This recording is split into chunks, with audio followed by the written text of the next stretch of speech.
삼성바이오로직스의 김태한 대표이사 등 삼성그룹 임원 3명에 대한 구속 여부가 이르면 오늘 결정됩니다. 이들은 검찰 수사에 앞서서 분식회계 관련 자료들을 삭제하거나 은폐하도록 지시한 혐의를 받고 있는데요. 오늘 이 영장심사 결과에 따라서 증거인멸을 지시한 것으로 의심되는 삼성그룹 윗선 관련 수사가 속도를 낼 것으로 보입니다.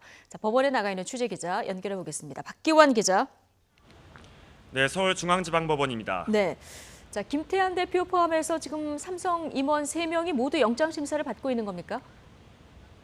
네, 그렇습니다. 조금 전 10시 반부터 김태한 삼성바이오로직스 대표에 대한 영장실질심사가 이곳 서울중앙지법에서 진행되고 있습니다. 김 대표는 조금 이른 10시 5분쯤 도착했는데요. 취재진의 질문에도 아무 답변 없이 굳은 표정으로 법정으로 들어갔습니다. 삼성전자 사업지원 TF 김모 부사장과 삼성전자 박모 부사장 등 2명도 김 대표와 같은 혐의로 함께 영장심사를 받고 있습니다. 삼성바이오로직스 분식회계 사건과 관련해서 이번이 벌써 4번째 구속영장 심사입니다. 앞서 삼성바이오에피스 임원 2명과 삼성바이오로직스 팀장급 직원 1명, 그리고 삼성전자 사업지원 TF 소속 상무 2명에 대한 구속영장은 모두 발부됐습니다. 검찰의 수사가 점차 그룹 전반으로 확대되는 분위기입니다. 네, 오늘 영장 심사를 받는 임원들 어떤 혐의를 받고 있는 겁니까?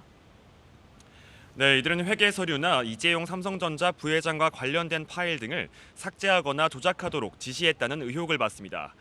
증거인멸 교사 혐의인데요. 지금까지 드러난 증거인멸 정황은 상당히 구체적입니다.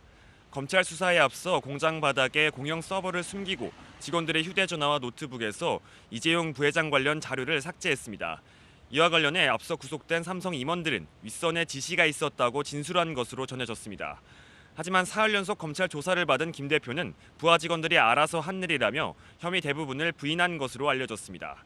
특히 대질신문 과정에서는 삼성바이오 고위 임원들이 김 대표의 증거인멸 지시가 있었다고 말하자 말을 왜 그렇게 하냐며 화를 낸 것으로 전해졌습니다.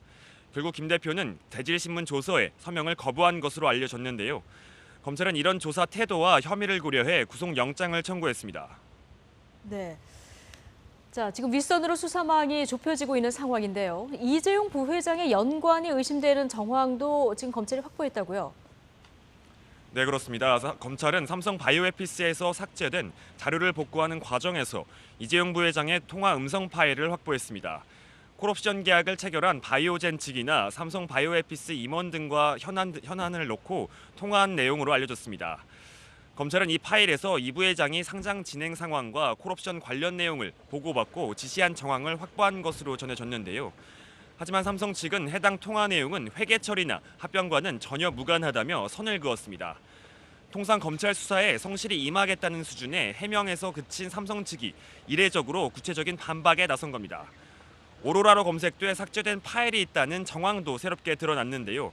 오로라는 삼성바이오에피스에 대한 콜옵션이 행사됐을 경우를 대비한 프로젝트의 이름으로 지난 2015년 제일기획과 삼성물산 합병 당시 가동됐던 것으로 알려졌습니다. 이에 따라 검찰은 이 부회장의 최측근으로 꼽히는 정현호 삼성전자 사업지원 TF 사장에 대한 소환 조사도 조만간 진행할 계획인데요. 이르면 오늘 밤 결정되는 김태한 대표 등에 대한 신병 확보 결과에 따라 정현호 사장 소환 시기가 결정될 전망입니다. 지금까지 서울중앙지방법원에서 YTN 박기환입니다.